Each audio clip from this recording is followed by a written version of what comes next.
खुलं आहे. मराठा समाजाची तिथं संवाद बैठक घ्यायचं ठरवलं तर होईल आणि जायला पाहिजे ना. म्हणून आवाहन केलं की आपल्या लेकरांच्या न्यायासाठी हक्कासाठी श्रीमंत मराठ्यांपासून गरीब मराठ्यांच्या सगळ्याच्याच कामाला आरक्षण हा विषय येणार आहे. श्रीमंत आणि गरीब सगळ्याच मराठ्यांनी जर ठरलं तर शिवाजी पार्कवर संवाद बैठकीला यावं.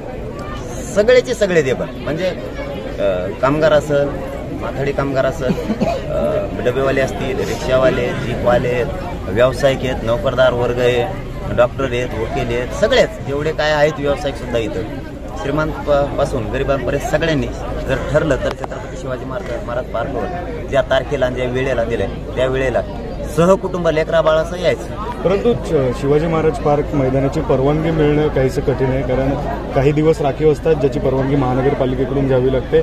आधीच निवडणुका असल्यामुळे जवळपास सगळ्याच पक्षांनी जवळपास सगळ्याच तारखांसाठी पत्र जी आहेत ती महानगरपालिकेला पाठवलेली आहेत. असं जर झालं, जर परवानगी मिळाली नाही तर दुसऱ्या मैदानाचा पर्याय असणार आहे समोर.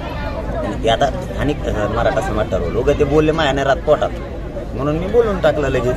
मी काय लपून ठेवत नसतो, काही सरकारचं असू नाही तर महा असू नाही तर कुणाचं असू. ते बोलले घ्यायचे घेऊन टाकायचं. कसं काय नको होणार म्हणजे जरी आचारसंहिता असली आज या आदर्श आचारसंहितेचे सगळे नियम पाळून काय हरकत आहे. सगळ्यांच्याच होतं, राजकीय लोकांच्या सुद्धा सभा होत्या. मग काय मराठींची बैठक होऊ नये काय? असं थोडं असते. राज्यासाठी आणि देशासाठी आचारसंहिता एकच आहे. मग जर देशात सगळ्यांच्या सभा होत्या राज्यात होत्या तर मराठा समाजाची बैठक व्हायला हरकत का? फक्त हे द्वेष म्हणायला लागेल मराठ्यांना छत्रपती शिवाजी महाराजांचं पार्क न देणं म्हणजे हे मराठ्यांसाठी द्वेष आहे म्हणायचं. मग मुंबई सुद्धा असं करणार नाही, सरकार नाही, महानगरपालिका नाही. 100% जर ठरलं तर परवानगी मिळणार. तुम्ही आग्रही असणार का त्याच मैदानात घेण्यासाठी? का नाही घ्यायची?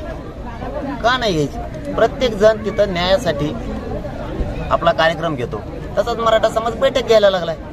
तिथं काय प्रशिक्षक केंद्र थोडं टाकलं बॉम्ब बनायचं आम्ही. न्यायासाठी तिथं समाज एकवटायला लागलाय, बैठक घ्यायला लागलाय आणि ते हक्कच आहे महाराष्ट्राचा. सगळ्यांच्या सभा होत्यात आचारसंहिते सुद्धा. आम्ही सुद्धा आचारसंहितेचे सगळे नियम पाळू.